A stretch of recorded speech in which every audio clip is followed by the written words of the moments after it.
Hello friends, स्वागत है आपका अपने यूट्यूब चैनल अभ्यस्त एकेडमी पर। दोस्तों, आपकी परीक्षाएं मुश्किल से 15 से 16 दिन बचे हैं। ऐसे में आपको ज़्यादा गहराई में न जाकर परीक्षा के अंतिम समय को देखते हुए ज़्यादा से ज़्यादा एमसीक्यू सॉल्व करनी है, क्योंकि अभी आप जितने भी एमसीक्यू सॉल्व करेंगे वो सीधा आपके माइंड में सेट होगा। आपकी परीक्षा के लिए समय के अभाव को देखते हुए हम लगातार आपको एमसीक्यू सॉल्व कराने पर जोर देते आए हैं। आप लोगों की लगातार कमेंट्स और मैसेज आ रहे हैं कि कौन सी बुक से पढ़ाई करें, सही तैयारी के लिए कौन सा बुक अच्छा रहेगा। तो अभी तक आपने कोई ना कोई बुक्स तो ले ही रखी होगी। अभी तक आपके पास कोई बुक हो या ना हो, आप छत्तीसगढ़ महिला सुपरवाइजर की कम समय में फास्ट और सही तैयारी के लिए इस बुक को खरीद सकते हैं। ये सक्सेस की पब्लिशर प्रकाशन की बुक है, जिसके लेखक विनोद कुमार मीना और भरत प्रकाश हैं। इसमें आपको सुपरवाइजर परीक्षा की पुराने प्रश्न पत्रों और परीक्षा में आने लायक नए प्रश्नों को शामिल कर पूरे 27 प्रैक्टिस सेट यानी कि 2700 प्रश्नोत्तर मिलेंगे, जो आपको सक्सेस दिलाने में काफ़ी हेल्पफुल साबित होगी। आपकी सुविधा के लिए हमने इसे खरीदने के लिए अमेजॉन का लिंक इस वीडियो के डिस्क्रिप्शन में दे दिया है, क्योंकि आपको ये बुक सिर्फ अमेजॉन पर ही मिलेगी।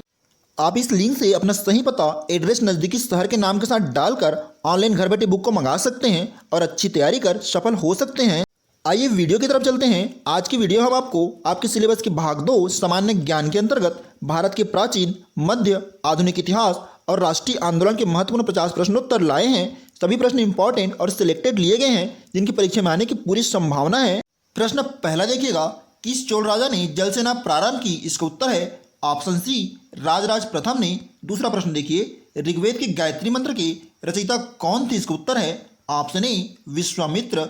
अगला देखते हैं, गुप्त काल का कौन शासक भारतीय नेपोलियन के नाम से जाना जाता है? इसका उत्तर है ऑप्शन बी, समुद्रगुप्त। बहुत ही महत्वपूर्ण प्रश्न है। प्रश्न चौथा है, श्रीलंका में बौद्ध धर्म का प्रचार करने गया था? इसका उत्तर आएगा ऑप्शन डी, नागार्जुन। अगला देखिएगा, यूनानी लेखकों ने किसे अमित्रघात कहा है? इसका उत्तर है ऑप्शन डी, बिंदुसार को। अगला प्रश्न, हड़प्पा संस्कृति संबंधित है? इसका उत्तर आएगा ऑप्शन बी, कांस्य युग से। प्रश्न सातवां है, इनमें से कौन पांड्यों की राजधानी थी? इसका उत्तर है ऑप्शन सी, मदुरई। अगला देखिए, सिंधु सभ्यता निम्नलिखित में से किस युग में पड़ता है? ध्यान दीजिएगा, सिंधु सभ्यता निम्नलिखित में से किस युग में पड़ता है? इसका उत्तर है ऑप्शन डी, आद्य ऐतिहासिक काल। नौवां प्रश्न है, निम्न में से भूमि उत्पाद पर लगने वाले कर को इंगित करता है? इसका उत्तर है ऑप्शन डी, मुक्तई। अगला देखिएगा, पाटलिपुत्र में स्थित चंद्रगुप्त का महल मुख्यतः बना था, किससे बना था? इसका उत्तर है ऑप्शन सी, लकड़ी से। अगला प्रश्न बहुत ही महत्वपूर्ण है, कई बार परीक्षा में पूछा जा चुका है। प्रश्न है, मुद्रा राक्षस किसने लिखा है? इसका उत्तर आएगा ऑप्शन बी, विशाख दत्त ने। अगला देखिएगा, गायत्री मंत्र किस पुस्तक में मिलता है? ध्यान दीजिएगा, गायत्री मंत्र किस पुस्तक में मिलता है? इसका उत्तर है ऑप्शन सी, ऋग्वेद में। अगला देखिए, पैगंबर मोहम्मद पैदा हुए कब पैदा हुए? इसका उत्तर आएगा ऑप्शन सी, 570 ईस्वी में। अगला देखिएगा, नालंदा विश्वविद्यालय किस लिए विश्व प्रसिद्ध था? इसका उत्तर आएगा ऑप्शन सी, बौद्ध धर्म दर्शन के लिए। अगला देखिएगा, अशोक के शिलालेखों में प्रयुक्त भाषा है, कौन सी भाषा है? इसका उत्तर आएगा ऑप्शन बी, प्राकृत भाषा। अगला प्रश्न ध्यान से देखिएगा, निम्न में से किस पशु की आकृति जो मोहर पर मिली है, जिससे ज्ञात होता है कि सिंधु घाटी व मेसोपोटामिया की सभ्यताओं के मध्य व्यापारिक संबंध थे? इसका उत्तर क्या आएगा? ऑप्शन सी, बैल। अगला देखिएगा, निम्न पर विचार कीजिए। ऑप्शन ए है, ईसा पूर्व 6वीं सदी में विश्व की प्रथम गणतंत्र व्यवस्था वैशाली में थी। बी है, डेरियस या धारा पहला ईरानी शासक था जिसने भारत पर 516 ईस्वी पूर्व में आक्रमण किया। सी है, बुद्ध की खड़ी आकृति की प्रतिमा कुषाण काल में बनाई गई। निम्न कोडिंग स्कीम में से सही उत्तर चुनना है आपको। इसका उत्तर आएगा ऑप्शन 4, ए बी सी, यानी कि तीनों सही हैं। प्रश्न 18वां है, ध्यान से देखिएगा, प्राचीन भारत के निम्नलिखित ग्रंथों में से किसमें पति द्वारा परित्यक्त पत्नी के लिए विवाह विच्छेद की अनुमति दी गई है? इसका उत्तर आएगा ऑप्शन डी, अर्थशास्त्र में। अगला प्रश्न ध्यान समझिएगा, सूची 1 पुरातत्व स्मारक को सूची 2 राज्य के साथ सुमेलित करना है। इसका सही उत्तर आएगा ऑप्शन सी, 3 4 1 2। ध्यान दीजिए, प्रश्न में समझते हैं इसको। ऑप्शन देखिएगा, 3 4 1 2, यानी कि आपका शिशुपालगढ़ का आएगा उड़ीसा, फिर पीपरहवा का आएगा ऑप्शन 4 उत्तर प्रदेश, गोलपाड़ा का आएगा ऑप्शन 1 असम, और विष्णुपुर इसका उत्तर आएगा ऑप्शन 2 मणिपुर। अगला प्रश्न है, निम्नलिखित में से किस राज्य के शासक को उसके पुत्र अजातशत्रु ने बंदी बनाया तथा भूख से मार डाला? इसका उत्तर है ऑप्शन ए, बिंबिसार को। अगला देखिएगा, भारत के मुगल शासक बनने पर जहीरुद्दीन मोहम्मद ने नाम रखा? इसका उत्तर आएगा ऑप्शन ए, बाबर, यानी कि बाबर का वास्तविक नाम क्या था? जहीरुद्दीन मोहम्मद था।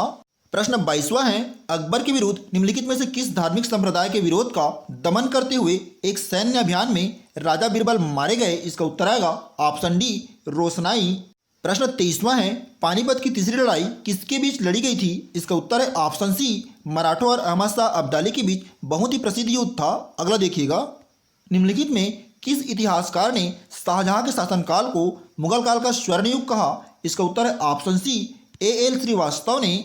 वीडियो में आगे बढ़ने से पहले अगर आपने अभी तक हमारे YouTube चैनल को सब्सक्राइब नहीं किया है तो चैनल को सब्सक्राइब करके बेल आइकन को प्रेस कर दें, जिससे हमारे आने वाली सभी वीडियोस के नोटिफिकेशन सबसे पहले आप तक पहुंच सके।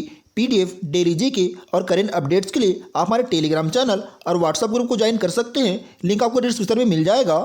प्रश्न 25वां है, हल्दीघाटी युद्ध के पीछे अकबर का मुख्य उद्देश्य था? इसका उत्तर है ऑप्शन ए, राणा प्रताप को अपने अधीन लाना। अगला देखिएगा, निम्नांकित में से किस युद्ध में एक पक्ष द्वारा प्रथम बार तोपों का उपयोग किया गया था? इसका उत्तर है ऑप्शन ए, पानीपत का प्रथम युद्ध। अगला प्रश्न बहुत ही महत्वपूर्ण है, बार बार परीक्षा में पूछा गया है। प्रश्न है, 1857 के विद्रोह के समय भारत का गवर्नर जनरल कौन था? इसका उत्तर आएगा ऑप्शन सी, लॉर्ड कैनिंग। अगला देखिएगा, सहायक संधि व्यवस्था को स्वीकार करने वाले प्रथम भारतीय देशी शासक कौन थे? इसका उत्तर आएगा ऑप्शन बी, हैदराबाद के निजाम। 29वां प्रश्न है, असहयोग आंदोलन के संबंध में निम्नलिखित में से कौन सा कथन सत्य नहीं है? ऑप्शन ए है, कांग्रेस के नागपुर अधिवेशन में असहयोग प्रस्ताव अंतिम रूप से पारित हुआ। बी है, लोगों ने सरकारी स्कूलों, न्यायालयों, नौकरियों तथा काउंसिलों का बहिष्कार किया। सी है, विदेशी कपड़ों की होली तथा चरखा कताई के कार्य अधिक लोकप्रिय हुए। और ऑप्शन डी है, गांधी इरविन समझौता के द्वारा इस आंदोलन को स्थगित किया गया। इसका सही उत्तर आएगा ऑप्शन डी। ऑप्शन डी गलत है। 30वां प्रश्न है, भारतीय समाज में विधवाओं के पुनर्विवाह आंदोलन के प्रणेता कौन थे? इसका उत्तर है ऑप्शन सी, ईश्वर चंद्र विद्यासागर। अगला देखिएगा, साइमन कमीशन पहली बार भारत आया? इसका उत्तर है ऑप्शन बी, 1928 ईस्वी में।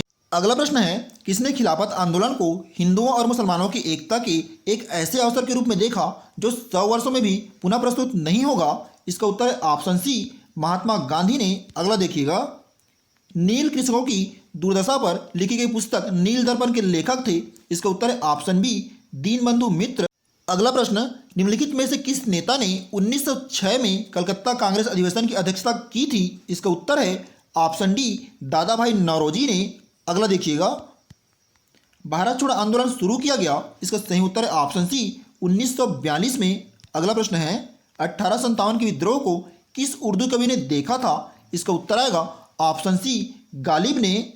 अगला प्रश्न देखिएगा, बहुत ही महत्वपूर्ण है, बंगाल 1905 ईस्वी में विभाजित हुआ, इसके विरोध के फलस्वरूप यह दोबारा इसका एकीकरण किया गया। इसका सही उत्तर है ऑप्शन सी, 1911 में बंगाल को पूरा एक किया गया था। अगला प्रश्न है, all India trade union Congress का प्रथम अध्यक्ष कौन था? इसका उत्तर है ऑप्शन बी, A.से डोंगे। अगला देखिएगा, किस वर्ष में जन गण मन को भारत के राष्ट्रगान के रूप में अपनाया गया? इसका उत्तर है ऑप्शन सी, 1950 में। अगला प्रश्न है, निम्न को सही कालक्रम में लिखिए, जो घटना पहले घटित हुआ उसको पहले लिखना है। इसका सही उत्तर है ऑप्शन बी, असहयोग आंदोलन, साइमन कमीशन, नेहरू रिपोर्ट, फिर अंतिम भारत छोड़ो आंदोलन 1942 में। अगला देखिएगा, ईस्ट इंडिया कंपनी ने जहांगीर के दरबार में किसे भेजा था? इसका उत्तर है ऑप्शन सी, हॉकिंस को। 42वां प्रश्न है, जालियांवाला बाग हत्याकांड के लिए जिम्मेदार जनरल डायर को निम्न में से किसने मार डाला? इसका उत्तर है ऑप्शन सी, उधम सिंह ने। अगला देखिएगा, मुस्लिम लीग का प्रथम अध्यक्ष कौन था? बहुत ही महत्वपूर्ण क्वेश्चन है, कई बार परीक्षा में आया है। इसका उत्तर है ऑप्शन ए, आगा खां। अगला प्रश्न, भारतीय राष्ट्रीय आंदोलन पर पुस्तक इंडियन स्ट्रगल लिखी गई, किसने लिखी थी? इसका उत्तर है ऑप्शन ए, सुभाष चंद्र बोस द्वारा। अगला देखिएगा, महात्मा गांधी ने 1930 में सविनय अवज्ञा आंदोलन का आरंभ किया था? इसका उत्तर है ऑप्शन ए, सेवाग्राम से। अगला प्रश्न, वर्ष 1857 के विद्रोह के संदर्भ में निम्नलिखित में से किसे उसके मित्र ने धोखा दिया तथा जिसे अंग्रेजों द्वारा बंदी बनाकर मार दिया गया? इसका उत्तर है ऑप्शन डी, तात्या टोपे को। अगला देखिएगा, बंगाल तथा बिहार में स्थायी बंदोबस्त आरंभ किया गया था? इसका उत्तर है ऑप्शन ए, कार्नवालिस के द्वारा। अगला देखिए, गदर पार्टी कहाँ गठन किया गया? गदर पार्टी का कहाँ गठन किया गया? इसका उत्तर है ऑप्शन डी, अमेरिका में। अगला प्रश्न, ईस्ट इंडिया कंपनी की स्थापना कब हुई? बहुत ही महत्वपूर्ण है, इसका उत्तर है ऑप्शन बी, 1600 ईस्वी में। अगला प्रश्न, ब्रह्म समाज किस सिद्धांत पर आधारित है? इसका उत्तर है ऑप्शन ए, एकेश्वरवाद पर। दोस्तों, हमने इस वीडियो के माध्यम से आपके सिलेबस के भाग 2 सामान्य ज्ञान के अंतर्गत भारत के इतिहास से 50 महत्वपूर्ण प्रश्नोत्तर आप तक उत्तर सहित पहुंचाए हैं, जो आपकी परीक्षा की तैयारी के लिए बहुत ही महत्वपूर्ण साबित होगी। अगर आपको वीडियो पसंद आया है तो वीडियो को लाइक करना बिल्कुल ना भूलें। वीडियो में अंत तक बने रहने के लिए आपका धन्यवाद। जय हिंद दोस्तों।